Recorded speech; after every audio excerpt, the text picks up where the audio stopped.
It's funny. We always try to do these cold opens, and I try to think of something jokey to do, like a favorite nickname, favorite movie, or whatever. But I did want to say, because if you look at this show, you'll see that it's called Swan Song, and I am going to let people know in the cold open that I am going to be stepping away from NFL experts. I just found it was taking up so much of my time. I mean, my daughter's in band and she's doing high school football games on Fridays. I play in my golf league on Thursdays. On Saturdays, I hang out with my friends. On Sundays, it's family day, so we do a family thing. Monday is Monday Night Football, so really I only have Tuesday to get ready for the show, and it's just a lot. And then afterwards, I have to edit and I have to get things up. In the meantime, I'm working at Stadium Rant. I'm trying to edit articles. So I just found I didn't have the time to do it, and so I'm stepping away from the show. I know Mark's talking about carrying on the tradition, carrying the torch. I know he's going to do a great job there. But yeah, Mark, what are your thoughts about kind of being the NFL expert going forward? Well, Wayne, I will admit I am sad to see you go. Sucks that you have too much going on. I do like bullshitting with you about football. But you know what? You got to do what you got to do, man. You were saying that you also want to go to the gym and get healthier. I'm all for that. So whatever makes you happy, bro. And yes, Definitely. I will be leading the charge with the new show. And I actually have an audition for Man Hour, so I might be on there too. Man Hour NFL. That's where it's at. So you will be missed, Wayne. Okay, well, thank you. And yeah, definitely going to the gym. I told Mark off the air that, I met with my doctor. Obviously, we talked about, I joke about being fat, and I don't care. I'm like, whatever, I'm a fat guy. It's cool. Some fat guys are cool. Fat Albert, But I'm like, my doctor was like, no, you can't be fat anymore. It's not healthy for you. So I'm like, all right, I guess I got to start working out and stuff then. You got to get motivated. But with that said, I'm motivated for the show. So let's kick off the intro.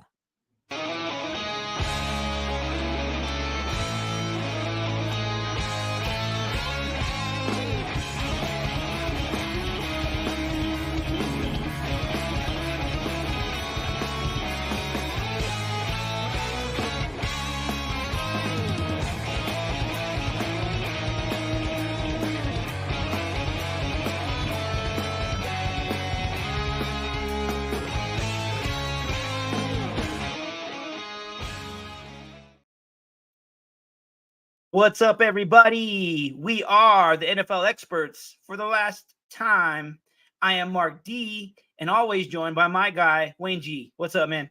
What's pippity poppity? It is time for the show. So, as everybody knows, in the cold open, this is Wayne's last show, but I will be keeping the show going alive solo until maybe I find a partner, or maybe I decide not to have one. I haven't decided yet, but I hope you guys keep tuning in. Yes, sir. Definitely keep watching Mark. Obviously, it doesn't mean I might pop on as a guest at some point, or I'm sure he'll buck on as a guest if he doesn't end up with a Man Hour. I mean, there's lots of guests we can have on here. Combs, we got a big family here to kind of draw from time to time. Yes, Wayne, I will be holding you to that. So yes, you have a guest spot anytime you want it. And so everybody out there, let me give the spiel. If you like anything that you hear tonight and you want to send us a comment or a question, or you want to give us a follow, check us out on all our social media. We are NFL Experts Pod, that's plural, on Facebook, on Twitter, on Instagram, on YouTube. And if you want to send us a topic or comment, email us at nflexpertspod@gmail.com. Check it out. Lots of different ways. No excuse not to interact and get your own topics on the show. We're always thinking of topics, but if you have a topic that you want discussed, we want to talk about it. Yes. Anything you want to talk about football related, we are nerds. We will do that. Now, we do start things off with Around the NFL. This is kind of our news segment. And these are the stories. We looked at every game of the season. We see which stories are part of the NFL going forward. I figured we have to start off with the biggest story, at least in my opinion, and that's Tua Tagovailoa gets concussed again, running, trying to get a head first slide, trying to get the first down. And I understand that as a football player, you're trying to get that first down, gets hit in the head, and now he's concussed. And it was a bad one, like the one we saw last time where his hands kind of got stiff and rigor mortis sort of set in. I mean, obviously there's so much to talk about with the story, but I mean, my first thought when you saw this happen, I'm curious, what were your thoughts seeing him lay on the ground like that? Well, first off, Wayne, I felt really bad for him because we've talked about it on numerous shows, how I've said this, that I was very weary of the Dolphins giving him this money, this contract, for this one exact reason. And then literally 2 weeks later, after he gets his deal, he has a concussion. So ultimately, I just feel bad for the guy. Yeah, I feel bad for him as well. I'm a Tua fan. I mean, I don't love Tua because he kind of usurped, if you will, Jalen Hurts. And I was a big Jalen Hurts fan when he was at Alabama. I rooted for him to win the Heisman at Oklahoma, but I have nothing against Tua. And I think he's a great quarterback. I mean, he goes out there threw for what almost 5,000 yards last year. But it's like you said, he had the 2 concussions. I think after that second concussion, when it looked like he was going to die on the field, he was just completely, they took him off on a stretcher and he wasn't moving. And then he gets better. He comes back. He has this one. I know a lot of coaches and analysts and other players are saying he should retire. I mean, again, he just signed this contract. If he retires, he essentially forfeits $175 million. So I understand why he would stay, but I mean, I think you and I would agree. We'd advise him to retire, right? Well, I'm glad that you brought the retirement thing up because I think it's really unfair for any of us to tell him to retire. It's his life. And let me just put it this way, Wayne, Tua is great at football. When you're great at something, it's going to be really hard for you to give it up. Like, I'll admit, I'm not really great at anything, so it's not really that hard for me to give stuff up. But this guy played football his whole life. Was a touted quarterback. He won the national title game. Like, he came in and took over from Miami. Like, he's a great player. And so it's going to be really hard for him just to shut it down. No, I agree with that. And I especially think when you look at guys like, Tom Brady, who played until he was 44, or 45, you have Aaron Rodgers is 43 or 44 right now. It's hard to tell guys to hang it up when they're in their 40s, Right. And here's a guy who's 25, 26, and you're like, hey, you should probably hang it up. And it's the only life he's ever known. He doesn't know anything outside of this. So there is more to it than just the money. I think that the fans and everybody alike, when we're saying he should hang it up, obviously we're not trying to tell him what he should do with his life in a way, but we're all saying we don't want to see you die on the football field. Right. And I don't want to see that. Like, I didn't want to see Hamlin in that whole incident happen. So no, I definitely don't want that. But for me, it's the whole reason why everybody is saying this is we care. We just don't want to see him die on the field, like you said. Yeah. I mean, I would, because if you said, Wayne, if you could wave a magic wand to make anything happen for Tua, like for whatever reason, that's the condition. It has to be for Tua. I would say, I hope he gets healthy and he plays another 15 years and he has a great Hall of Fame career. But obviously we're seeing a history of concussions. And as we know, the more of them you get, the easier it is to get them. And you do run the risk of having a lethal concussion.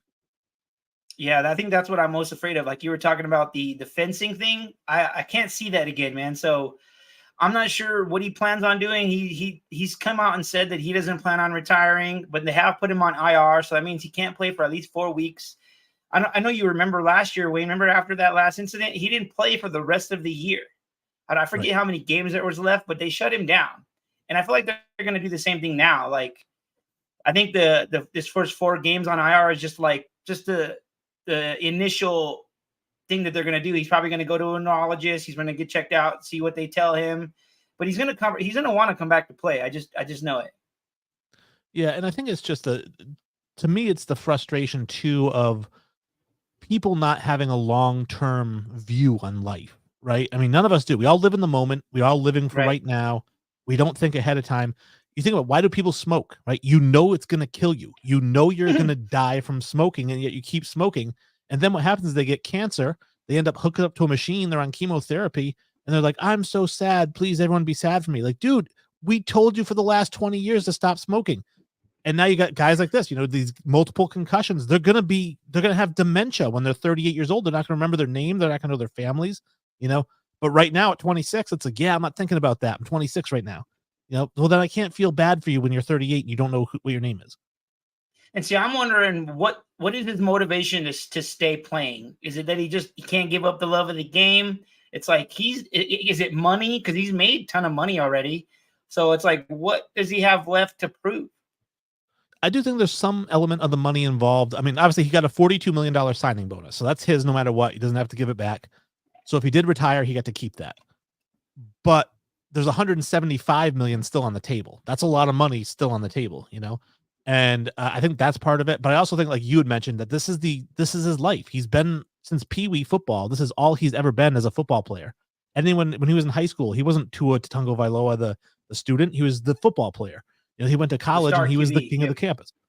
Yeah, and now all of a sudden it's like, hey, you're not this anymore. I mean, it would be like me waking up and they're like, Wayne, you have to be a woman for the rest of your life. I don't know. I don't know that life. I don't know if you could do that one, Wayne. I don't know either. I mean, I'd be a very unattractive lady, I promise you. Well, overall, man, I just hope he makes the right decision. I hope that he does decide to retire and he's made enough money. But my question to you is, what do the Dolphins do now? I think that they're in a situation too where if he wants to play, they can't cut him because they also have all that dead cap with him. So I think they're in a situation where if he clears protocols, which might be several weeks down the road, obviously it's not going to be next week, but he clears all the protocols and the doctors say he's healthy. I don't think they can keep him from playing. I mean, because they would have to take a cap hit, and I don't think they're as concerned with his health as the fans are. Believe it or not, I think that they're looking at their investment. Probably not. And I think he's going to go out there and play. You know what? And ultimately, that's kind of what I think too, Wayne, is like he's going to disregard all this stuff, even though he shouldn't. And he's going to go out and play again, which sucks because I really hate to see him go down again. Yeah, I wish the best for him, but I think the odds are against him.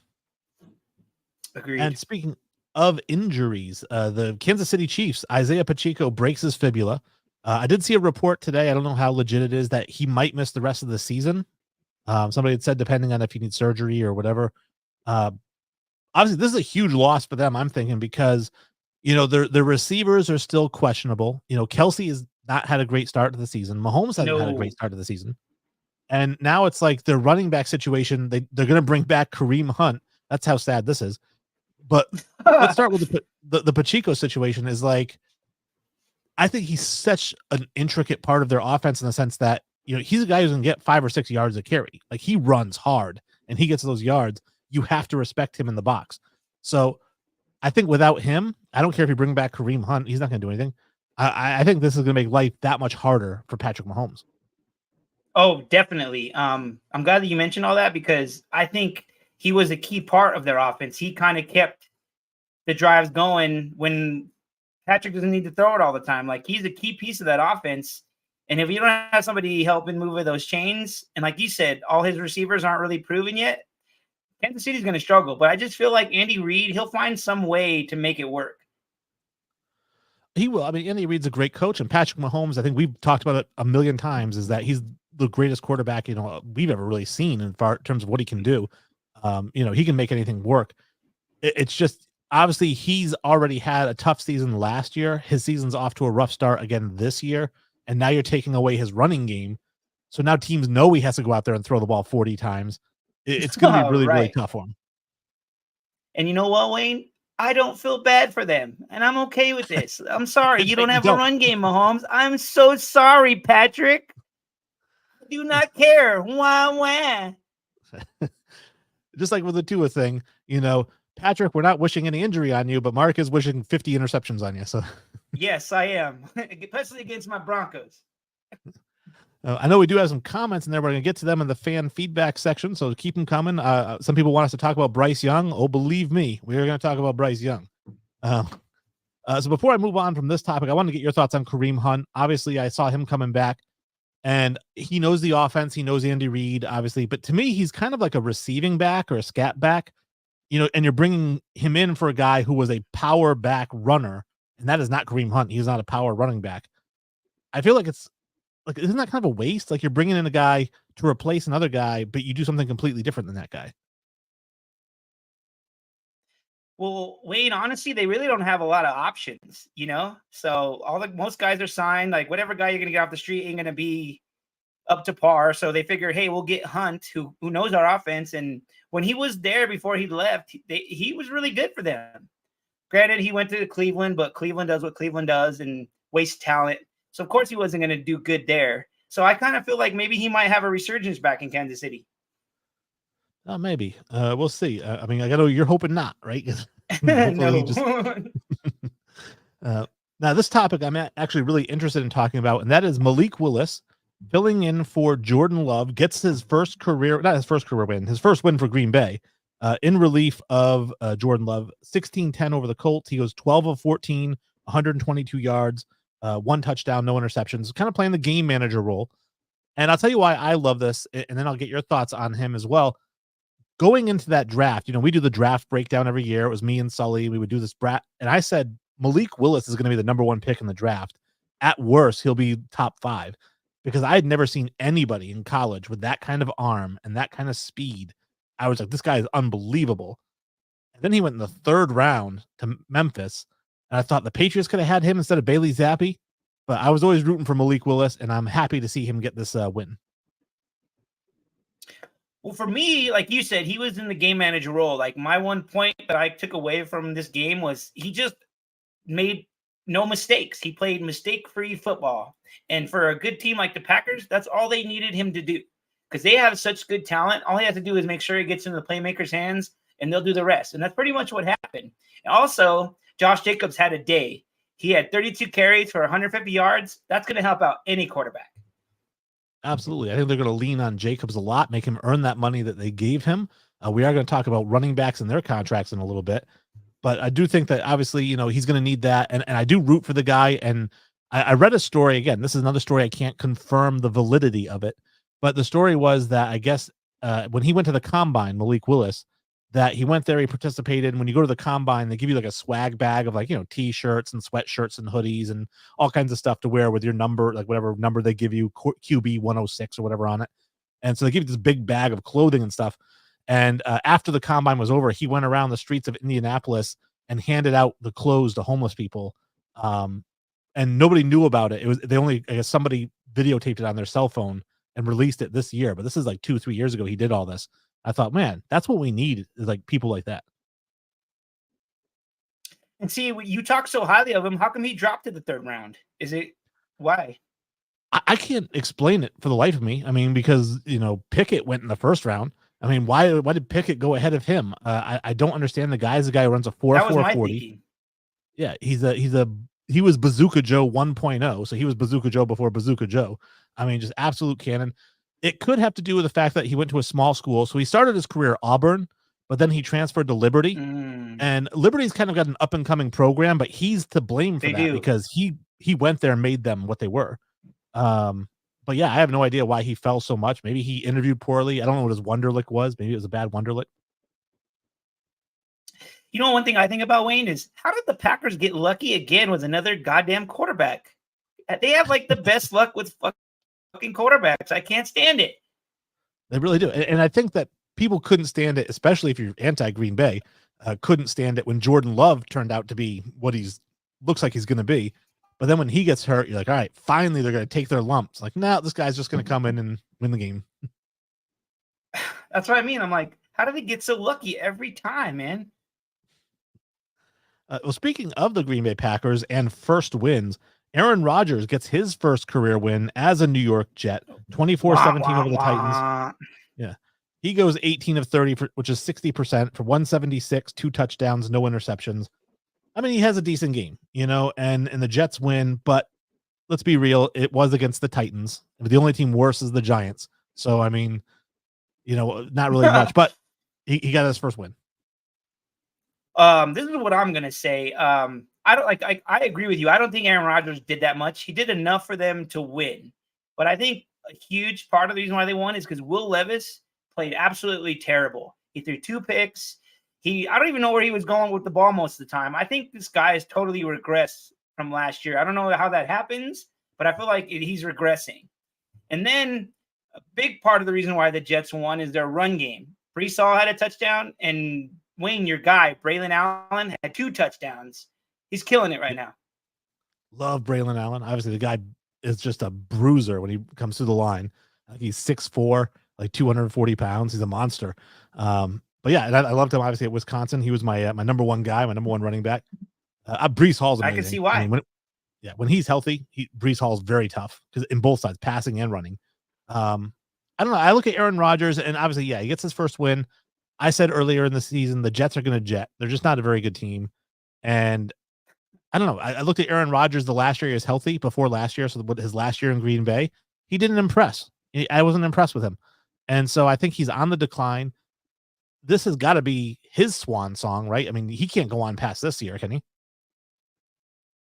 No, I'm glad that you said all that because I was going to mention that like he doesn't move around in the pocket at all like he used to back in the day. Remember, he would get out of the pocket and he would make those throws.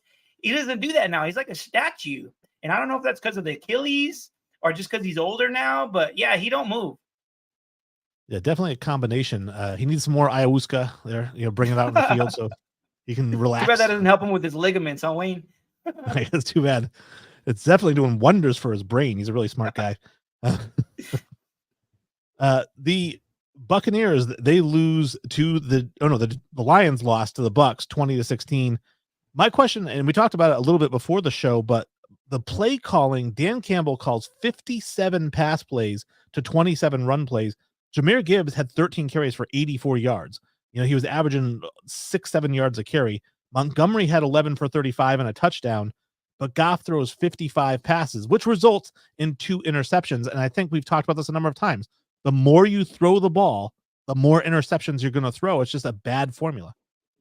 When you told me that many throws, that many runs, it reminded me of my Broncos, Wayne, just making him throw the ball 40, 50 times a game. You're not going to win like that. Trust the run game. Like, don't give up on it so early. Like, Broncos, we have an excuse. Our run game isn't that great. But the Lions, their run game is really good. They have one of the best O-lines in the league. So why not keep running that when they can't stop it? Right, exactly. The only excuse to abandon the run is if you're down 28-3 or something like that. It's Right. second half. But this was the game. It was 20-16. So even if you were down 16-0 at some point, you can still keep pounding the ball. You don't have to air it out every play. But you know what I noticed, Wayne? I think Goff had a bad day. I think it was him throwing that many times, but also Tampa Bay's pass rush was getting off, and he was getting rushed, and you can tell that he was uncomfortable, and he was making hurried throws. And I think that was a huge part of it. Well, and they always said the best way to beat a pass rush is with runs up the middle. Right. And they abandoned it. Yeah. So, but like I was saying off air, though, I do respect that Dan Campbell did come out and say, hey, it was my mistake. He is that type of quarterback. Because like I was saying off air, most coaches aren't going to do that. Yeah, no, it's good to see Campbell. And I like that Campbell does own up to it. And like I said, he had owned up to it with the whole fourth down things when they don't work out. He owns up to it whenever they screw up.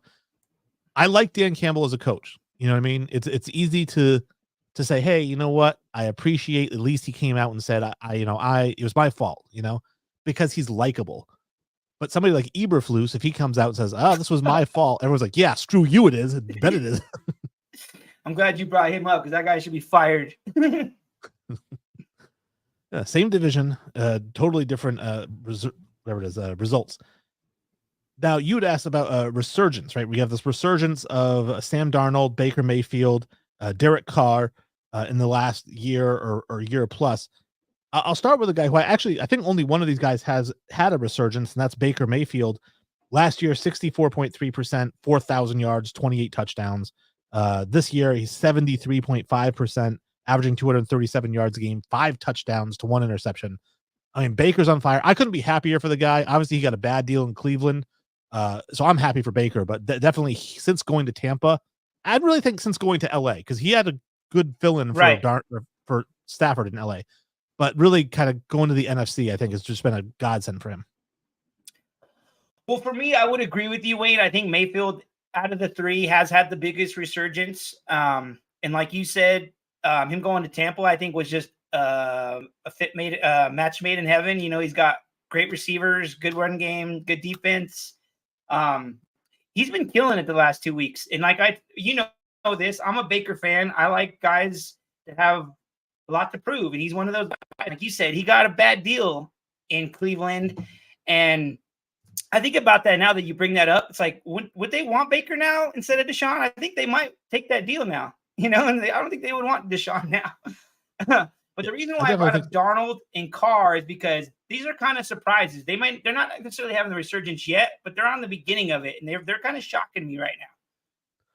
Well, I'll go to Carr next. So with Carr, he's a guy, if you followed my career in podcasting, whether it was Infinity Sports or Patriots End Zone or the NFL Experts, I've always been a Carr fan. Like, so I've always, when he was with the Raiders, I was like, this is a guy who gets a lot of crap because I know he didn't win. They'd go 8-9 or whatever, but he would complete 68, 69% of his passes for 4,000 yards every single year. but he was the quintessential game manager. He just go out there, manage the game, and he never He really also did played for anything. the Raiders.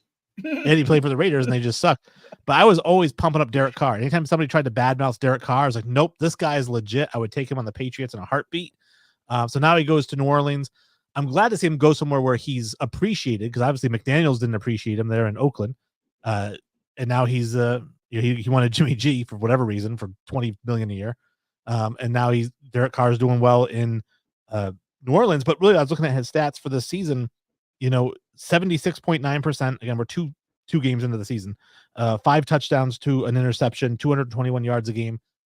Again, this is still kind of the same thing that he's always done. But he's I winning. will say I'm glad. What's that?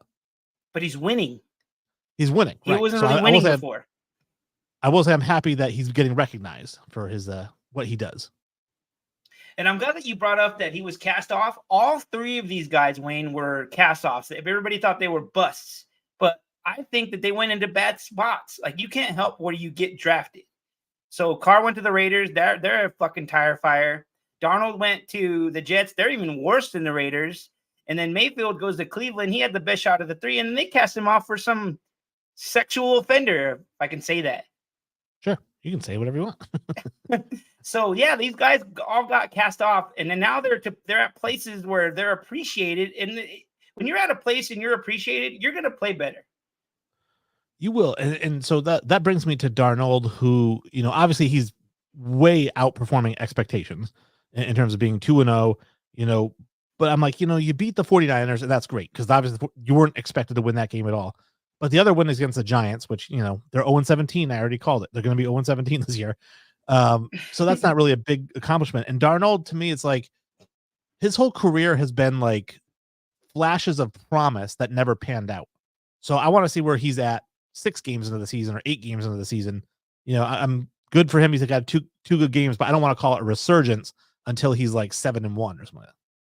Right. And I didn't know what word to use, resurgence, redemption, whatever you want to call it, but they are getting another shot, and they're trying to prove everybody wrong, which I like. I like seeing guys that you thought were cast-offs, that you didn't think were any good, finally showing up like, hey, I did have some talent, and they're showing it now, and I like that. Yeah, for sure. And I am going to reiterate to everyone in the comment section. I see all the comments in there. I see 5 comments. I'm not going to look at what they are yet, because I want to be surprised when we get to our fan feedback section. But so rookie quarterbacks, that's the next thing. Obviously, rookie quarterbacks you'd put here struggling. Let's start off with Caleb. I mean, number 1 pick in the draft, right? Mhm. Obviously, all this promise through 2 games. He's 1-1. He's completing something like 60% of his passes, 59, somewhere in there. No touchdowns to 2 interceptions so far in the season. So it's disappointing. We would hope he would get off to a better start. But what I will say is that when you watch the games, what he does well is he still throws the ball really well. He moves in the pocket really well. He's confident, cool. We don't see him get rattled under pressure. So I still think that Caleb looks really good, even though he's not putting up great numbers. For me, Wayne, I just feel like all these guys, they are the atypical rookie quarterbacks. They're playing, they're new to the NFL. They're getting thrown right into the fire. So it's like they're going to have troubles. And so it doesn't surprise me that right off the bat they're having trouble. But I feel like a lot of these guys are going to, at some point, it's going to click, and they're going to get better. They're just struggling right now. No, I agree. It's just struggling, and a lot of it can be different things. Now, Caleb's got all the weapons in the world around him, so he should figure it out at some point. I think he will as he settles in. I did want to talk about Bo Nix next. Obviously, that's your guy there in Denver, and I think Bo doesn't look that horrible, but my problem with him is the Sean coaching. Payton. Yeah, you're throwing the ball 80 times in 2 games. He's a rookie, for God's sakes. You're supposed to be throwing the ball 20 times and running the ball 40 times. You know what I think it is, Wayne? This is my perception of it. Is like Sean Payton has a new toy, and he's got to show it off to everybody in the neighborhood. So he's making him throw all these passes. Like, look what my guy can do. And it's not looking great.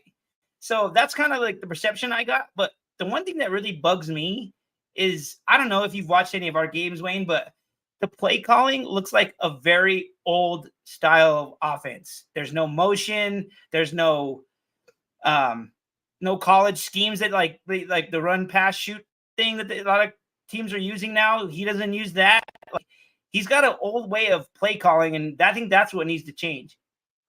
I wonder if it has something to do with it. I don't know if we mentioned it last year with Peyton. I know we mentioned it with a different coach about the complexity of the play calls. I don't know if Peyton is overly complex or not, but I know that obviously you've got a rookie quarterback, and maybe that has to do with like not being able to call, Razor 6, 31 zipper 5, Wildcat 9, these really long play calls because each thing, so he can't have motion and he can't have all these complex routes because it's too loquacious to call in the huddle. So he's trying to keep it as like blue right 83 toss. So maybe it's one of those things, Wayne, that maybe later in the year we'll see some motion as he gets more adept to the play calls. Maybe, I don't know. Maybe. Again, I'm not familiar with Sean Payton's play calls and how loquacious they are or not. I think last year when we were talking about somebody who has really long play calls, it was Jay Gruden. Jay Gruden has like 7-page play calls. Well, they keep saying that he's getting the play calls out, but then he's not fulfilling it in when the play starts. Like, but I think a lot of it too is like it's our wide receivers aren't great. Like the very first game, there was a bunch of drops, a bunch of times we could have moved the chains and we didn't because they dropped the ball. Like you can't blame him for that, but you have to blame Sean Payton for putting too many pass plays in his belt. Like he can't do that. Like you need to get the run game going. The Broncos pay a lot for offensive line. Those guys need to step up and get the run game going. Well, it makes me have to ask the question because I don't know, you watch the games more than I do. How is their defense? Because the Patriots are following the right protocol for rookie quarterback, even though Jacoby Brissett's not a rookie, but they're running the ball 35 times and they're letting their defense do their thing. I guess if your defense isn't good, you have to throw the ball that much. But as a rookie, you would think you just say, hey, we have no problem run, pass, punt, but it seems like they're scared to punt maybe. No, our defense has been solid. You know what it is, Wayne, is that they're on the field too much. So when you're on the field too much, you're going to be gassed by the third, fourth quarter. And then you're going to get gashed offensively by the other team. And that's a case of what it's been. Like, I don't know if you watched the first game, but we had 2 safeties in the first half. Our defense was playing solid, but they were on the field too long. They got exhausted and they got exposed. All right. Yeah. And the last quarterback I have here is Jaden Daniels. Of the 3, he looks actually phenomenal. We can say that he's struggling because he hasn't thrown a touchdown yet. But the guy is completing 75.5% of his passes for 210 yards a game. He's run for 130 yards and 2 touchdowns already. I don't like that, by the way, because, we know that Jaden Daniels is 190 pounds soaking wet, and if we saw what happened with Tua, Lamar Jackson, I think he's built a little bit thicker for like that kind of contact, Cam Newton was.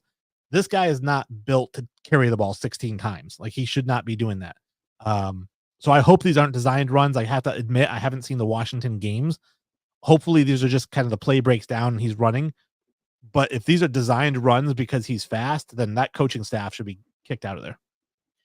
Well, I'm glad that you brought that up. The one thing that I think about with all these guys, Wayne, especially with Jaden Daniels and Caleb Williams, I've talked about this numerous times on our shows about offensive head coaches and defensive head coaches. And Daniels and Williams both have defensive head coaches. So my worry for them is, do they have the right structure in place? So when he makes mistakes offensively, do they have the right coach to be like, hey, this was your mistake, you should do it this way? Shane Waldron, their offensive coordinator, he's been tossed around from team to team. I don't think he's the great offensive mind. So he probably needs somebody better in there.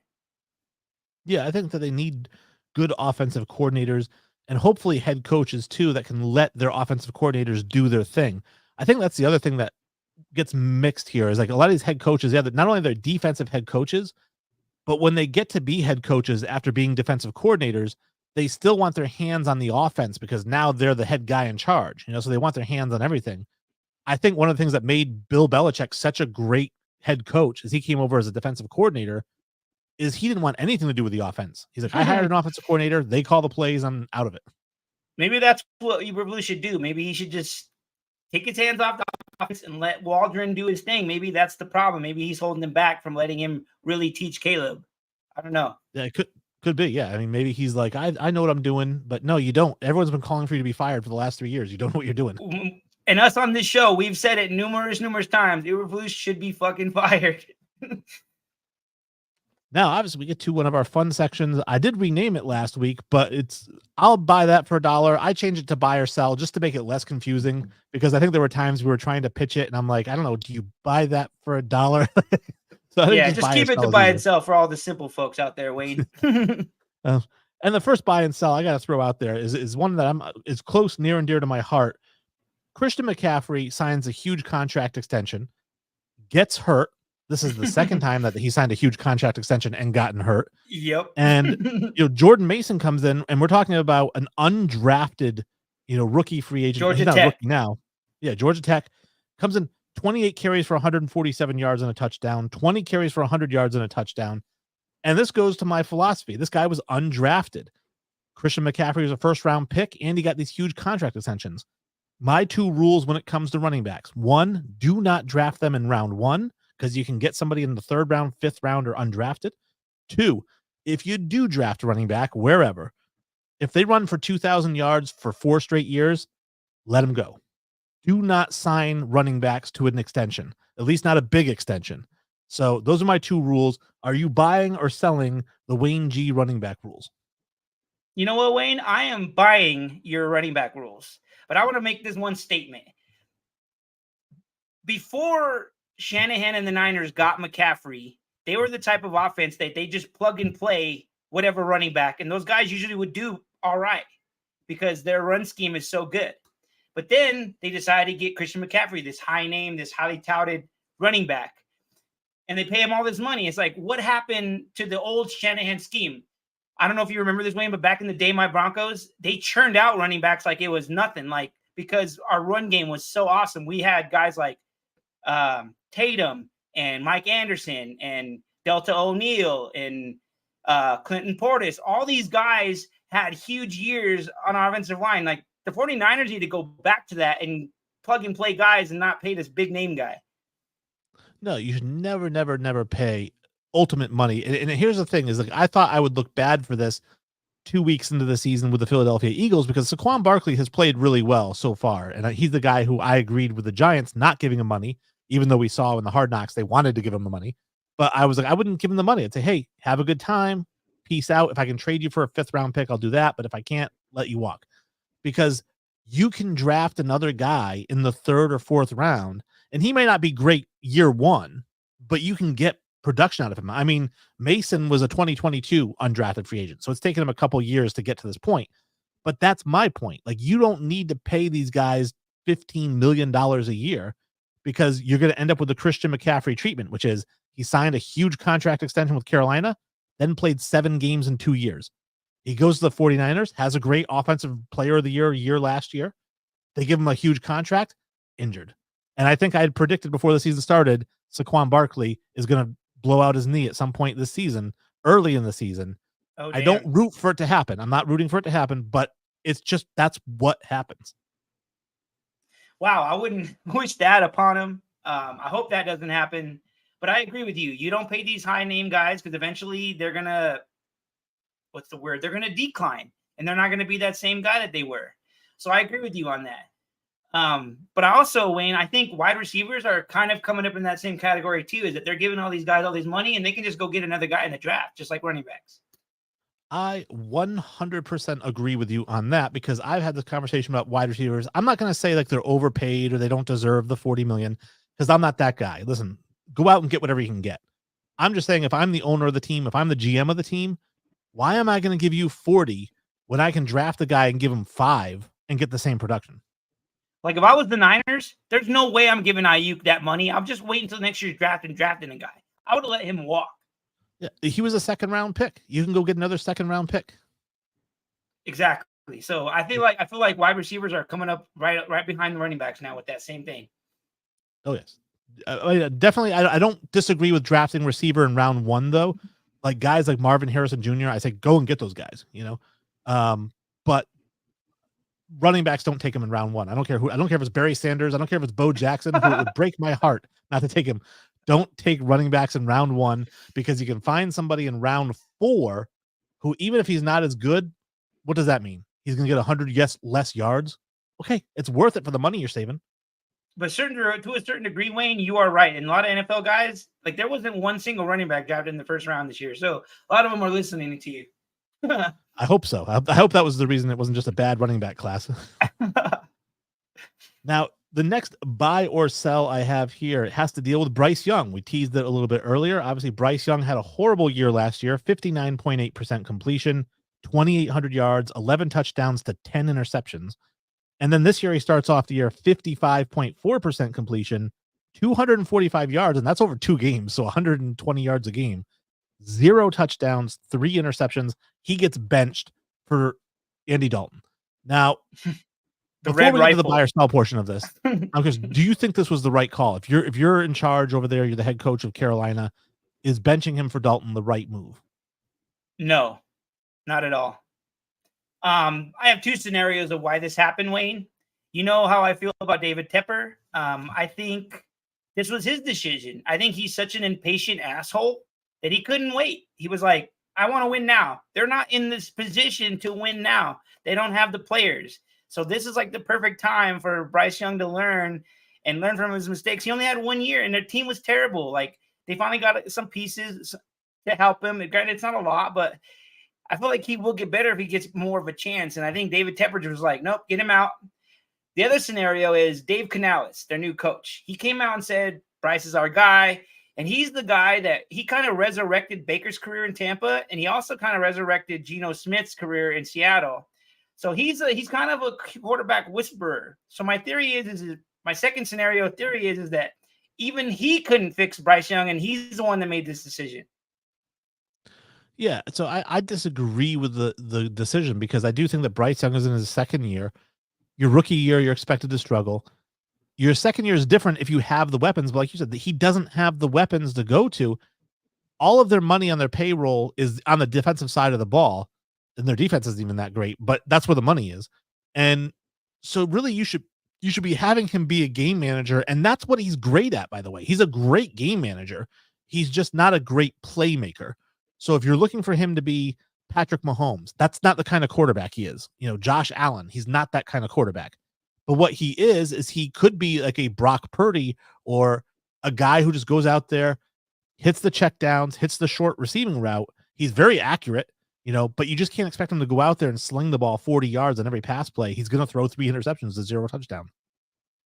Agreed. And also, I think, Wayne, I think he was kind of screwed or doomed from the very beginning because David Tepper, I don't even know what went down when they were trying to decide on CJ Stroud and Bryce Young, like who wanted who. So obviously he wanted him at one point, but then all of a sudden now it's like, don't give him a chance. He had 1 year, and it's like you said, he's a game manager. So I hope, like we were talking about these resurgence of all these other quarterbacks, I hope he goes somewhere else besides Carolina and he succeeds. And like you said, and be a game manager somewhere and play for someone who actually cares about him. Well, I'm glad you said that because that is the buy or sell question: is buy or sell that Bryce Young is going to have a comeback or a resurgence, whether it's with this team or another team. This is not the end of his story. He's going to have a huge comeback. I'll buy that. I think if he goes to the right spot, he can have a resurgence. So yes, I agree. Yeah, I'm buying it as well. I mean, this is a guy, he's really, really good at what he does. And like you said, he just needs the right situation. He's the perfect quarterback where you need a game manager. He would be perfect in New England, to be honest with you, because you look at like Jacoby Brissett, like that's what they're asking him to do. Bryce Young is like Jacoby Brissett times 10. Like he's a much better, more athletic, more accurate, better arm player, but that he is a game manager. So I always said, like, if you look at Pokemon cards, you know, you start off with, you know, the little guy like Eevee, you know, and then Eevee can turn into, you know, Umbreon, right? So the highest evolution about. the highest evolution of game manager that you can achieve is Bryce Young. Yeah, and I would agree with that. And I think also, Wayne, I think he had a rude awakening, like because when he went to high school, he was at one of the top high schools in his area. He went to college as one of the top college teams. And then he goes to Carolina, which is the worst of the worst in the league. And so maybe that's a big part of it. It's like he's trying to deal with this diversity that he's never felt before. I think that's a big challenge, not just in football, but any sport. A lot of these guys in any sport, when you're like a top draft pick, like he was number 1 overall, when you're that guy, a lot of times you're going from winning 3 high school state championships to going to a college where you probably win a national championship and average 20 points per game. And for the first time in your life, you're on a team that loses every time. How does that affect you mentally? Can you just be like, hey, can you separate it and say, hey, I'm no longer emotionally involved as the player. I recognize this as a business, and we're just not doing good business right now. Right. It's hard to separate the two when you're an athlete that wants to win, dude. So yeah, it's got to be a really hard transition for him. So you got to give him that, and you're just gonna give up on him on year 2 after 2 games? Fuck you, David Tipper. Well, a guy that I'm kind of giving up on here, next segment here, Anthony Richardson was the number 4 pick in the draft. He's your guy, Last year, Wayne. he completed 59. I love this guy because I love the talent, But here's the thing. I'm going to draw a comparison that's going to make all the sense in the world why I like this guy. But he completed 59.5% of his passes last year. This year, he's completing 49.1%. He's got 3 touchdowns to 4 interceptions. He is just looking horrible. And this is why you're going to figure out that I like him. Think about this. Isn't he just Joe Milton? He's big. He's got a big arm. He's fast. That's a very good comparison, Wayne. That's a great comparison because they both have rocket arms with no touch. They're both very raw talent. So that's a great comparison. And yet he was number 4 overall, and Joe Milton was a 6th round pick. So, but I love Bazooka Joe, and that's why I loved Anthony Richardson. But number 4 overall pick, you were supposed to be the savior of the Colts. I predicted you to be the savior of the Colts this year. Did. So I'm going to say buy or sell. Anthony Richardson is overrated. I'm buying that because I think he's completely overrated. You know my opinion on him. I've told you many times. I think he's a great raw talent, but learn the game and the mind isn't there for him. And like you said, he should have been drafted in the 6th round like Joe Bazooka. He should be on the bench. But I think partly the reason why he got drafted so high is because the Colts, they were desperate for a quarterback. They were, and he's raw talent. So you think, okay, we can develop this. We can mold this raw talent. Well, you don't mold it by throwing it out there in the starting lineup. You mold it by bringing it along slowly, and they did not do that. They threw him right into the fire, and that's what happens with clay. When you throw it in the fire, it becomes whatever it is. And if you haven't shaped it yet, it's fully solid now as whatever it was when it went in the fire. And I also think about Wayne. Remember, I told you a couple shows ago that I think Shane Steichen is a really good coach. And if he can't even get this guy to be productive, I don't know who can. No, I don't know. And I'm buying that he's overrated. And obviously 2 games ago, I would have sold on this, but when you make me look bad, I'm throwing you under the bus too. So you're going under the bus. Don't make Wayne G bad. You're going under the bus. So, and then I have here, this is an interesting one. Gardner Minshew. We talked about this one the last time you and I were on here about Gardner Minshew and how he was going to do with the Raiders. He's completing 77.5% of his passes this year for 270 yards a game or whatever. 2 touchdowns, 2 interceptions. He's always a bit of a gunslinger. That's how he kind of plays. But he's always had a good completion percentage, and he's 77.5 this year. He's getting Devontae Adams the ball. We're not going to see Devontae be all pissy. He's getting Jacoby Myers the ball. He's got Bowers. He's getting the ball, and Mayer. He's getting the ball. My question: buy or sell? And I know deep in your heart you're going to want to sell. You know my answer to this, Wayne. What are you even? I'm just asking you to think about it. Is buy or sell? Gardner Minshew is going to bring the Raiders to the playoffs this year. Come on, man. I'm selling that shit all fucking day. Gardner Minshew, he has some weapons. He's going to complete his passes, but their defense is still trash, and they're going to give up way more points than they score. So, no, he's not taking them to the playoffs. All right. Well, I am. So, listen, I don't want to ruin my reputation as being an expert, so I will also sell this, but I'm rooting for the guy. I do like Gardner Minshew. I always root for him. Minshew mania. I'm a big fan. But I don't think he's going to do it with the Raiders. That division, you've got the Chiefs, the Broncos, the Chargers are 2-0 already. You're in the AFC in general. The AFC is tough. So I don't think he gets to the team of the playoffs. I don't think so either. I think they're going to have a decent year, probably better than last year, but no playoffs. And the last kind of buy or sell we have before we get into our surprises, buy or sell this one. So Joe Burrow has always been called the Kingslayer. He was the Mahomes kryptonite, right? He's winning percentage against Mahomes regular season and postseason. Mahomes has a losing record against him. Well, they just played the Bengals and the Chiefs. The Chiefs win, very close game, but Burrow goes 23 of 36, 258 yards, 2 touchdowns, no interceptions. Outplays Mahomes because Mahomes went 18 of 25 for 151 and 2 interceptions.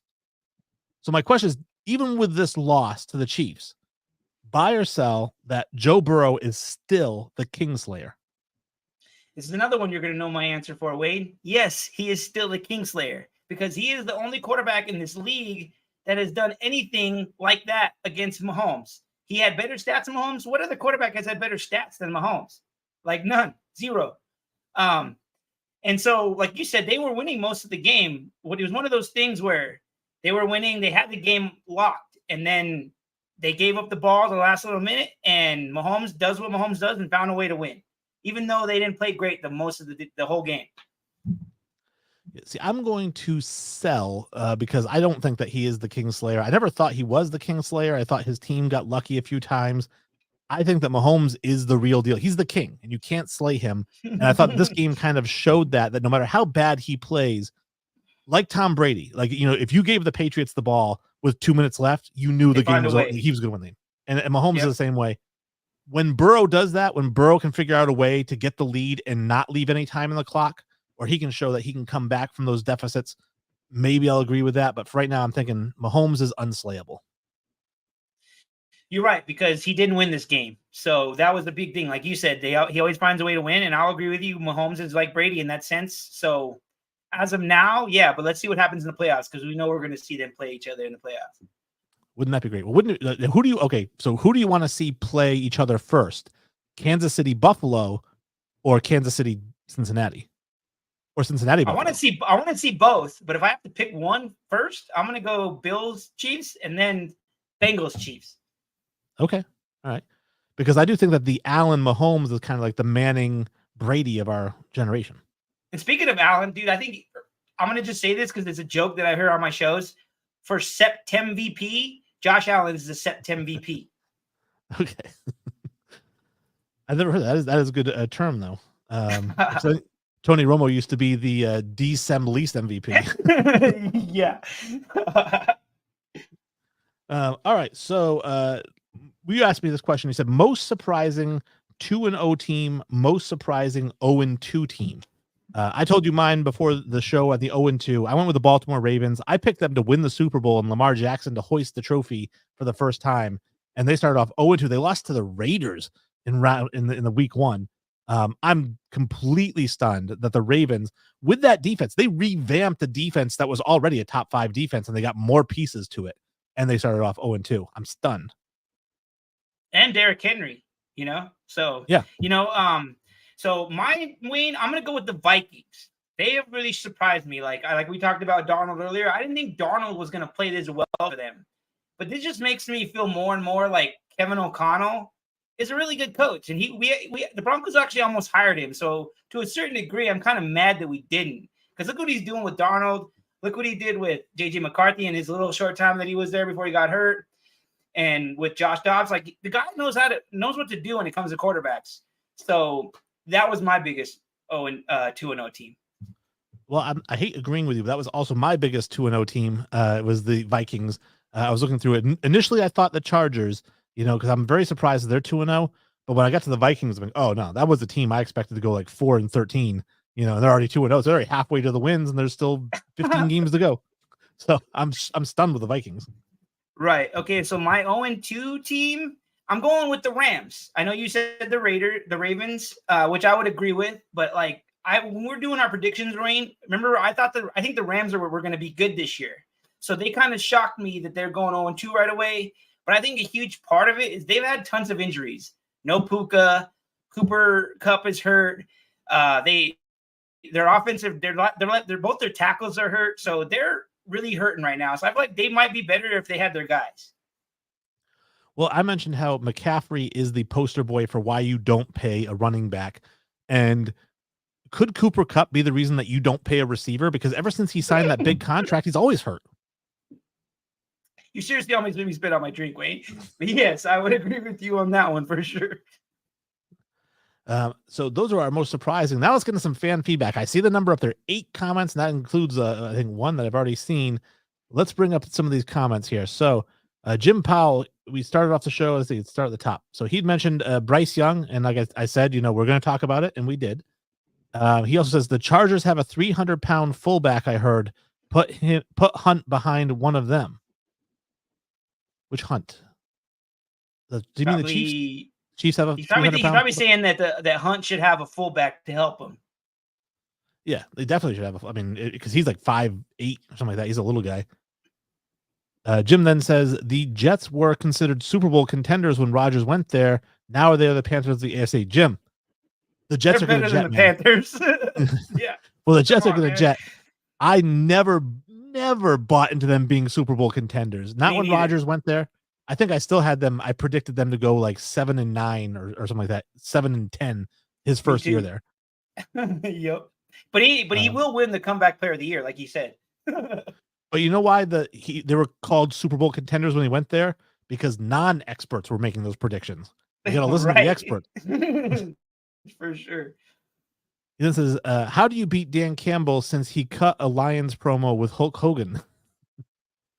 We said we liked him, Jim. Come on, man. Yeah, we like Dan Campbell, and I like Hulk Hogan. I know that there's some talk about the Hulkster and like some of his political affiliations and whatnot. He's on the right side, man. He's a Trumpster. Yeah. But I grew up with Hulk Hogan, like at WrestleMania 3. Yes, brother. I used to try to rip my own shirts, like like I'd cut the collar so it would rip easier. Oh.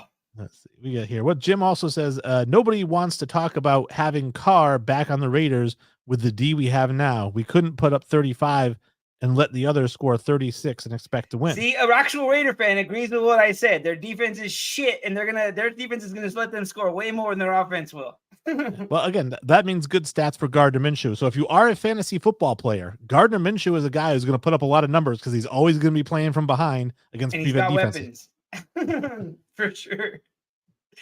Jim Powell says, dear old is a better golfer. Oh, Darnold. He must mean Darnold. He's probably voice texting. Darnold is a better golfer than a quarterback. I mean, I don't know how good of golfer he is. I'm guessing he's probably a pretty good golfer, like Romo.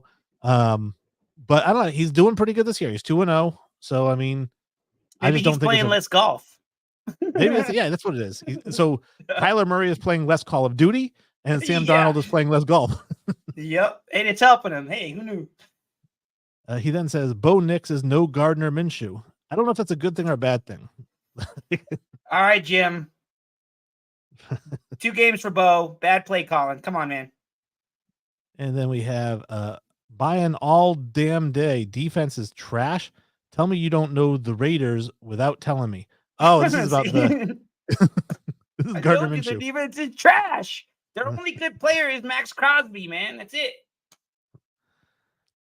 And then his final comment here: Ravens is surely the most surprising, and the Chargers 2-0. Nobody's seen that at all. I could see the Chargers 2-0 because I agree with that one. Mm-hmm. Yeah, I mean, I just think that they're a good team. They have good young talent. I mean, 2-0 to me isn't surprising with them. I mean, it is a little bit, but not like 0-2 with the Ravens. I mean, that's stunning. But I will agree with Jim. Like, I didn't expect Harbaugh to come out the gate with 2-0. I thought they were gonna have some transition, some diversity at first, and they're not. And this is what Harbaugh does. He goes to teams and he revamps them. So, and he has 2 of the best tackles in the league. So they have like the best offensive line. So watch them run the ball a lot. Oh yeah. I mean, Joe Alt is the guy I wanted the Patriots to take 3rd overall. So I'm very jealous that they got him. Like I said, their line is stacked. And then we get to our final all-time 2-minute warning. Any final thoughts? Yes, my 2-minute warning is going to be dedicated to Sean Payton, and I'm going to tell him, I know he's not listening, but Sean, quit fucking making Bo throw 40 times a game, get that run game going, act like you're a Super Bowl head coach with that Super Bowl ring you have on your finger and this $18 million we're giving you. I want to see it. Fair enough. My 2-minute warning is going to be a shout out in a positive way to Christian Gonzalez. Now, when the New England Patriots drafted Gonzalez, I was turning cartwheels in my living room. And you may think, Wayne, you're not turning cartwheels. Hey, you ever seen Chris Farley turn a cartwheel? I can turn a cartwheel. All right. But so what had happened was I'm watching and I thought, man, Christian Gonzalez. And I remember talking to Sully about it. Like, man, I would love if the Patriots could get him. They should trade up to get him because he was projected top 10. And then when the 10th pick came around and he hadn't been picked yet, I'm like, all right, he's starting to fall a little bit. And then it got down to 16, I think, in Washington took Emmanuel Mosley or whatever it was at cornerback. And I remember I was on Brandon's show, his Chicago show. I was on their show live because the Patriots were on the clock. And when that happened, Brandon goes, "What the hell is happening?" And I said, "The Patriots just got Christian Gonzalez. That's what's happening." But in the back of my mind, I thought, "Don't screw it up, Bill. Don't go take an offensive lineman now." And hey, he took Christian we know Gonzalez. that Bill knows how to pick those defensive guys, man. He knows how to do that. And Gonzalez is, I had said when he went there, he's the most talented defensive back that Bill has ever had on his team, even more so than Ty Law. And, you know, he went out there, looked great in preseason, started the regular season. I think he shut down A.J. Brown, held him to like one catch as a rookie. This year he comes out, plays one-on-one with Metcalf, Jamar Chase. When you watch that Bengals game, I know Chase finished with 6 catches for 68 yards or something, but only one of those catches was on Gonzalez. So Gonzalez has been D'ing up the best receivers in the league and like holding them to nothing. I'm super excited. I'm not excited about the offense. I'm not excited about Drake May. I'm not excited about a lot of things, but Christian Gonzalez, I'm excited about. Well, remember when we were doing our schedules, Wayne, and we thought your Patriots were going to be terrible, and we thought my Broncos might have a little bit more wins, and now it's the complete opposite. It's like your Patriots are winning, my team is losing. It's like, what the fuck? Yeah. Why I don't play fantasy football. That just shows you we know our shit and we are experts. Right. We are experts, and going forward, it will be one expert, and that will be Mark. And I expect you to take his advice, no matter what it is, on fantasy football. Or if he says a team's going to suck, you got to take his advice, because the 2 experts that there were in all of the NFL media is going down to 1 expert for now. And I just have to say, obviously, the last part of the 2-minute warning is that, Mark, I wish you the best of luck. And obviously, I know you're going to do great things with the show. Well, I just want to say thank you for making me your partner, choosing me when we first started this whole thing. Like, you had other candidates, but you chose me. So I want to say thank you. And you've helped me a lot, learn the draft, learn more about football, more than I've already did. If that means anything, but to me, it means a lot. I appreciate you letting me continue the show without you, because this was your baby. You could just let it die, but you're going to let me keep raising that baby. And I appreciate that. And like I said, I'm going to try to hope and do you proud. And hopefully I can get on Man Hour 2 and do both of them and get my word out there, my expertise, and hopefully everybody likes it. Hopefully. So signing off, I would say party on, Mark. Party on, Wayne.